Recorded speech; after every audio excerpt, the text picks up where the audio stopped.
Ever since he has lived only in Kerala and worked in Kerala, he is this artist who has only done public sculpture. All over Kerala you will find many works by Kanai Kunjaraman in public places. This is actually his first public work in Kerala called Ekshi. This is a nude female figure.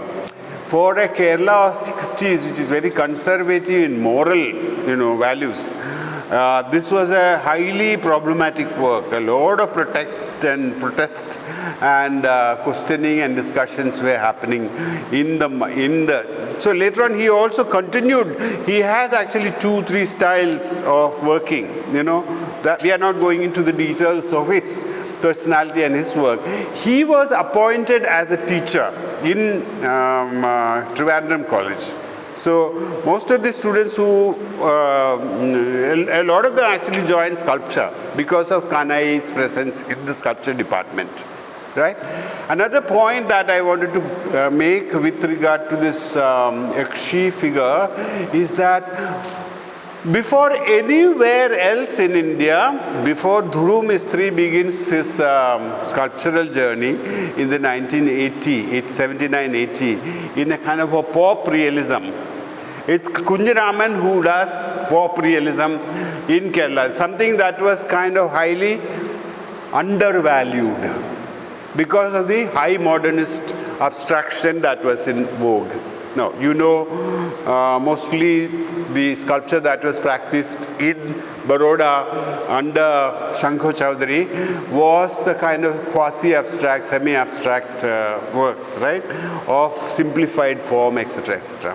So, this is actually a breakaway, like what we saw in Bhupan Kakkar yesterday.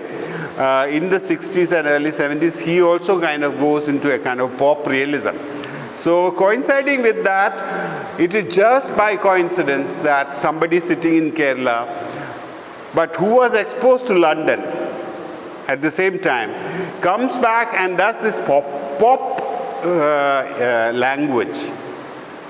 And that was very pleasing, that was very suitable to Kerala sensibility because already Ravi Verma was very much alive there.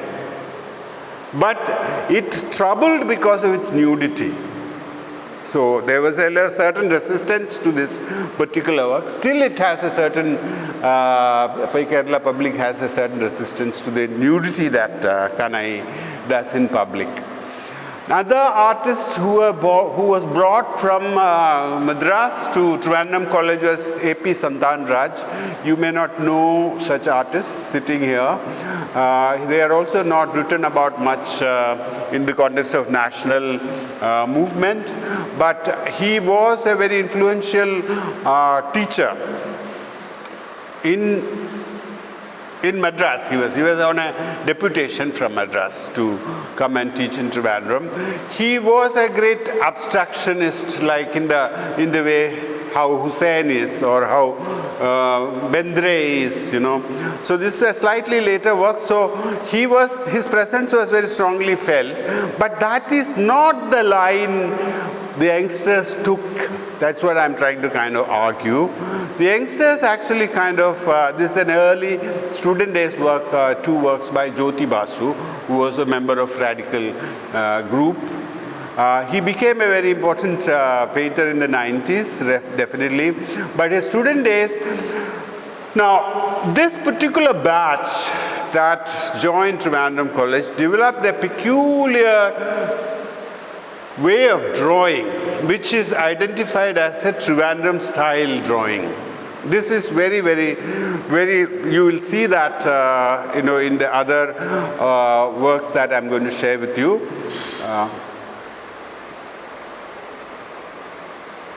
These are some fragments from his early work again. These are Jyoti Basu's early works.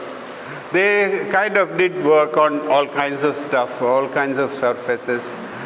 And also this is a very typical kind of painting that is done in the context of social realism that they were involved in. Again, Jyoti Basu, a portrait of Alex Matthew. This is another artist who was trained in Trivandrum at that time called T.K. Harindran. He still practices as an artist and lives partially in Trivandrum as well as in Delhi. So look at the drawing, this characteristic drawing of very incisive, very, very definitive kind of expressionist line that you find. This is also Harindran. Now, so Trivandrum school was developing, students were developing a peculiar kind of drawing, very definitively expressionistic and very human, what they called as very humanistic. They represented people around them, basically, right? Krishnakumar was very much into posters, making like an activist posters. So he conducted a poster exhibition in Ernakulam in 1980. And a new direction was forming, the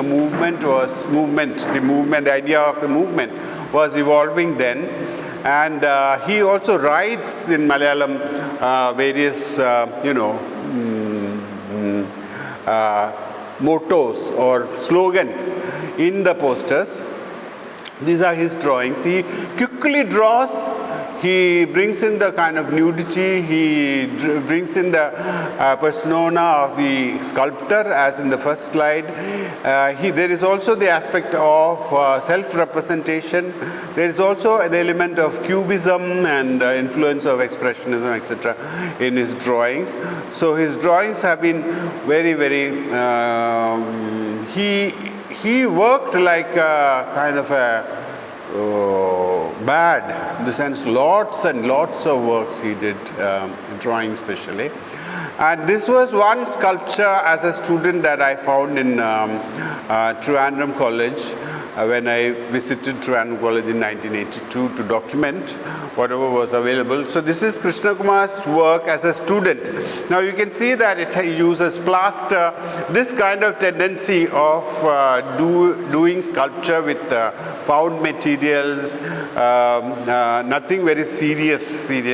He tries to create something out of this kind of some wire mesh, something like that. And he didn't want to make finished work.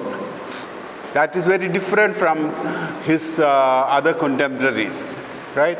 He was totally against making works that are objects, finished objects. We will come to that discussion slightly later. This is another sculptor in the student days in Raghunandan. You can see a kind of a bird, the hen is laying an egg. You can see the back portion of it. The kind of intimacy of a farmer or intimacy of a villager, and their proximity to this kind of details, he like Raghunandan tried to bring in his work. Sorry, you want to take a picture? Now, one need to also, this was a kind of orientation of the students who were studying in Trivandrum. Now, it is in this context that we should know the role of Baroda and Shantiniketan, how it has, so Ramkinkar Bej was a kind of ideal artist for the group that was formed. So he was an exemplary subaltern. Subaltern, if you don't know, I have just tried to kind of translate it. I don't know whether it's mathat. Sabse niche darje ke log. Dalits maybe, or working class people are called subalterns. So there is also a subaltern historians group, right? Some of you maybe know.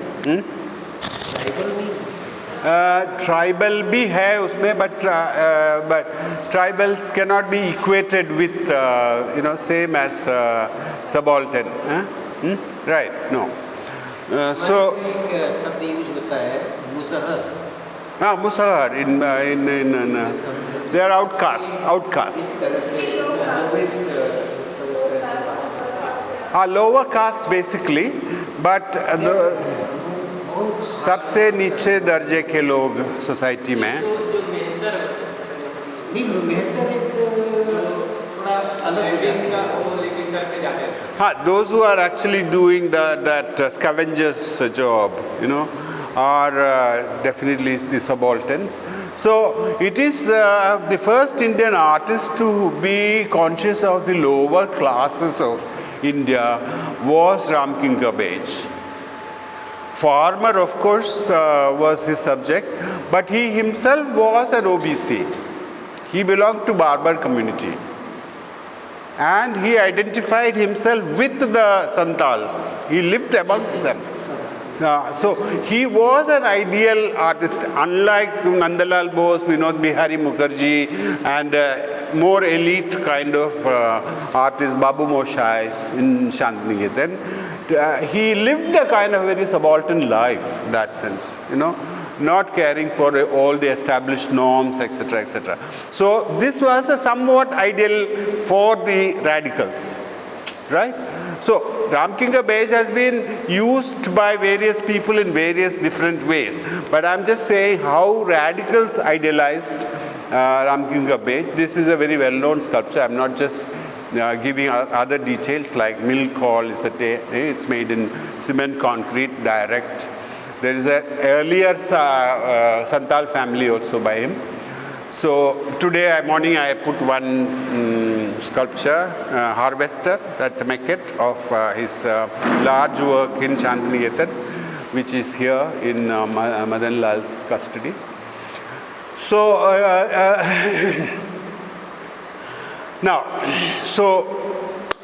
now we have already discussed Baroda yesterday, so that makes it easy for us. In the early 1980s, the dominant art discourse in Baroda was the avant-garde movement against abstraction, the point that Madan Lal had raised, in art, and advocacy for figuration and narration. There was a strong bend towards figuration and narration, and it had culminated in a movement or an exhibition called Place for People. Exhibition, catalog essay written by Geeta Kapoor. Please do read it. Get hold of that catalog. It's a very important catalog, exhibition catalog. Before that, actually, late 60s in Baroda, there was a little magazine called Vrishchik was published between 69 and 73. It was co-edited by Ghulam Sheikh and Bhupen Kakkar. And so, that is to mean that Geeta Kapoor also had joined them, and she published earliest articles of hers are in Vrishchik. Quest for Identity is one of the part of her thesis that was published in. But Sheikh Bhai was also into curation, and there was a catalog called New Contemporaries, published in 1978. I think Madan Lal was mentioning about that yellow catalog, Marg. Yes? So if you have a copy, please show it to the students. अच्छा. लेकिन उस catalogue को मैंने देखा था, पढ़ा देखा, और मार्ग में भी हुआ था. इसकी बहुत ज़्यादा जी काफ़ी इसकी चर्चा पूरे देश में हुई. So in a way, actually, this search, very very deliberate search that Sheikh Bhai and that Baroda group, Baroda artists, and Vivan Sundaram was also present. Geeta Kapoor was present. So was leading to certain conclusions. The conflict that existed between East and West. East identity, the identity of the East against the Western identity. This kind of major questions were always coming, right? So that's why indigenism was a kind of a alternative that was sought. So Sheikh Bhai, actually writing in this catalog, New Contemporaries in 1978, writes, it was very revealing to people like me, for instance. Any discussion of contemporary art would make it necessary to refer to movements of modern art in West, in the sense that it was Baroda which realized that, or it was somebody like Ghulam Sheikh was accepted the fact that we cannot talk about modern art in India without referring to the West. we live as an extension or in relation to the West. So there's no way we can actually exclude ourselves and think ourselves as, autonomous. That we have nothing to do with West, we are ourselves, right? So this reality, like Bhupen's reconciliation of bazaar and the hybridity, like it is one of those points that Sheikh Bhai is bringing out, that we cannot think about modern movements in India without referring to the West. Although its impact on certain phases of modern Indian art had been crucial, he says that it was largely catalytic, or he is saying that it was inspirational rather than decisive. It was not something imitative. The idea of imitation of West is somewhat challenged here. Now, it is in this context that in Baroda, artists had been going into experimenting with traditional and in relation to modern.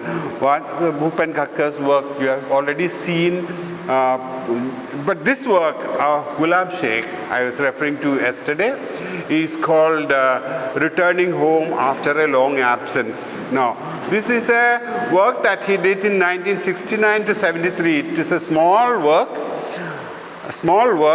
that it is after returning from West London that he started doing this work. And this is the first work, this is the main work, important work, path-breaking work, where you find a kind of medieval background. See, you have Persian miniature elements, even Burak there, and the buildings there, and everything is stylized in a kind of medieval style. But in the foreground, you have a portrait in an academic style, in a British academic style, realistic style. So this is a kind of a contradiction. This is a kind of a deliberate conflicting of two styles, This is a very important experiment that Baroda is engaged in. That this is also postmodern. This is called postmodern. This way of colliding, this kind of putting together. We saw Krishnakumar's realistic portrait, and he paints it with those enamel colors.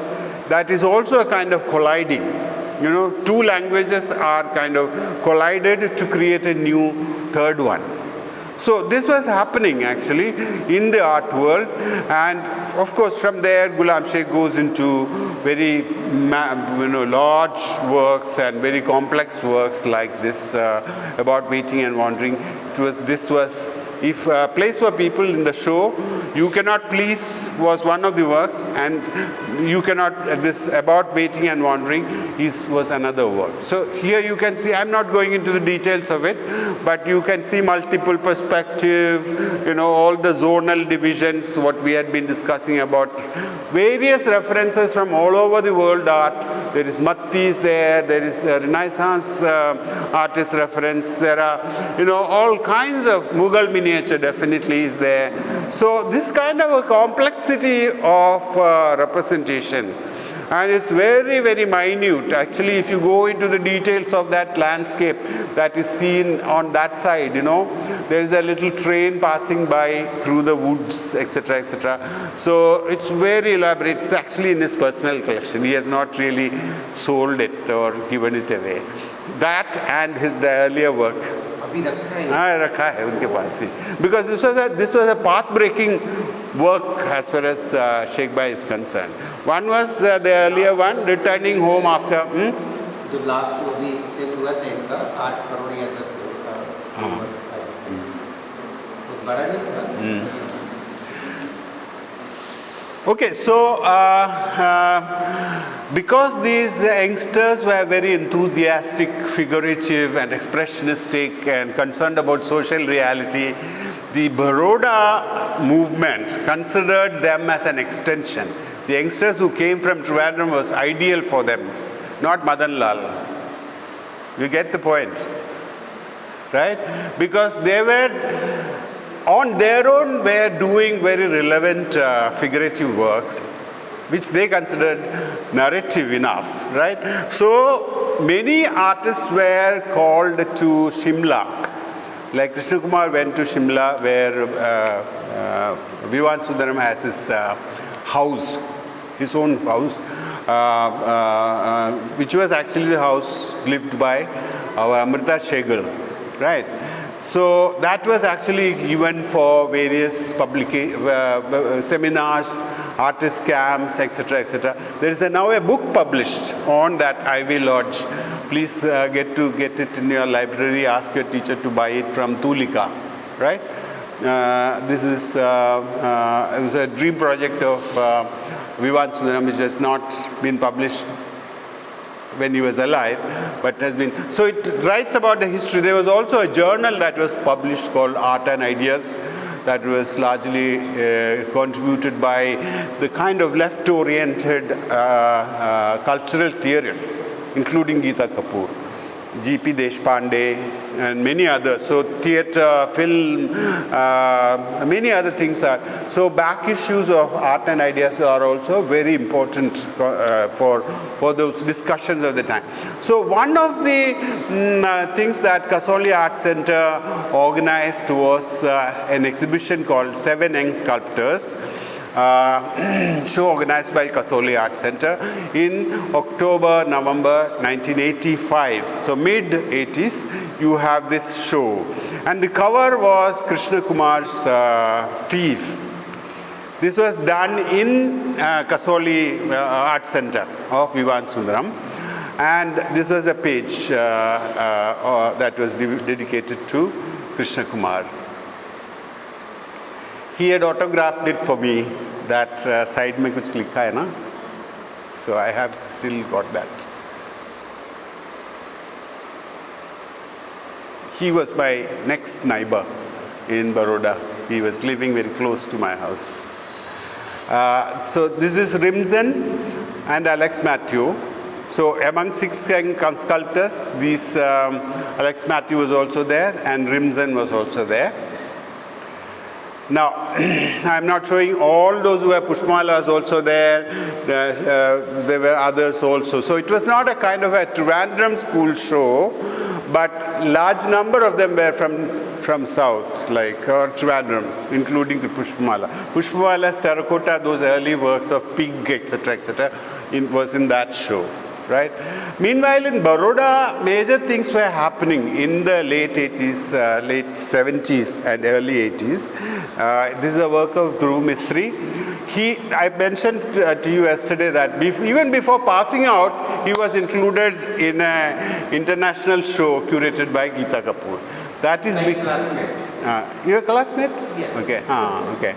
So I used to visit their studios, and he was modeling life-size male figures, human figures, modeling on his own body, based on his own body. He was looking at his own body, and so this was much talked about at that time, and this had actually some reflection from a John, what was his name, a British sculptor at that time, who was exhibited in Trinale. Just before, he was actually, those figures were actually dressed up with clothes, etc. But these figures are actually more, without nude, and they are, for the first time, sculptures actually on the same ground as the audience. Very deliberately removing the pedestal. Please note this, that sculptures stand in the same ground as the audience, or the audience. So it is somewhat breaking away from the modernist notion of pedestal-oriented sculptures. Entire sculpture from modernist times, had been pedestal-oriented, by Shagho Chowdhury to Nagji Patel to everybody. बोलिए. आपने जो भी pedestal की बात बोली कि without pedestal, तो मुझे भी पेडेस्टल मतलब मैंने भी छोड़ा pedestal, because we belong the same teacher, the Chhatpar, Krishna Chhatpar was the elder brother of Ram Chhatpar. वो भी बड़े स्कल्पटर थे और नागजी और भूपेन, ये गुलाम मोहम्मद शेख के क्लासमेट थे. तो उस समय मैं ईंटे के स्कल्पचर्स बनाया था। तो जब मैं कृष्णा छापर साहब को दिखाया, मेरे छोटे छोटे स्कल्पचर्स थे, तो मैंने पूछा कि देखा उन्होंने बड़े ध्यान से, मैंने इसको लिखा भी है कई जगह पर। तो मैंने पूछा कि मैं बोले क्या बात है, तुमको काम सब पूरा कंप्लीट कर लिए हो, what you want to know, इसके बारे में क्या डिस्कस करना है? सर मैं एजुकेशन के लिए ले जा रहा हूँ, मुझे इसके बारे में पेडिस्टल के बारे में। थोड़ा देर चुप रहे, तो उन्होंने बोला पेडिस्टल क्या जरूरी है क्या? मेरे इतने छोटे छोटे स्कल्पचर्स थे, like the big size, the half size. Then I thought, no, it's not enough. I left pedestal from Baroda. Yeah, so leaving pedestal was a major important, एक knowledge for me, और मेरे लिए बड़ी अच्छी। Because putting sculpture in the same level as onlooker is one thing. Then another very important aspect about this man and the dog, the dog is having a kind of a looking at something in front of it. That's actually the onlooker himself or herself. Understand? So the kind of communication is very direct with the sculpture, because in front of the man was kept the dog, and the dog is actually staring at the eyes of the onlooker, right? And the man himself is actually in a kind of sleepwalk. It's not fully conscious kind of expression. So these were the kind of changes that were happening in 1979-80 in Baroda. And we have also a major artist, sculptor Ravindra Reddy. The one on that side is actually a 1980-81 work by Ravindra Reddy, who was also the classmate of Dhruv Mistry. 1 year junior. He was Dhruv Mistry, and he was 1 year junior. Right. But he was also the most favorite student of the Krishna Char. Because he was one very deliberately kind of using popular in his. The woman that you see there is somebody whom you actually could see in the pavement, right? Ordinary woman, her dressing, her way of, all that, right? So he went into kind of nudity and Indianness and in a big way. But to start with, this representation of female and its realism was something that was very different. So another very important sculptor of that time in Baroda was Pushpamala N. And she is the first one who can be said as bringing out the female persona in art, subjectivity, you say. Her early works, these terracotta works, are very, very autobiographical. Please read her dissertation that now published. MA dissertation that she wrote was about her own working process. As a child, how she grew up, as a child, how was she made to look like somebody else by, fancy dress and stuff like that. So her entire narration about her own development as a person. Of course, Bhupen and Sheikh and all were very much influential. And K.G. Subramaniam too. Very important for her handling of the terracotta material. Very important. So I'm not actually going into the details of the development of sculpture at that point in Baroda, but another very important sculptor who is not included in Radical Painters and Sculptors Association, who hails from the same background as Krishnakumar, was N.N. Rimzen. Somehow or the other, N.N. Rimzen and Surendra Nair are not included in the Radical Painters and Sculptors Association. right? His work, he went to London, he actually kind of made very different kind of sculpture. This is a man in chalk circle, and also his sculptures. All these are actually in fiberglass, etc., etc. About sexuality and kind of anxiety that you find in Rimsen's work, kind of expressionism that he was able to bring in his work at that time was something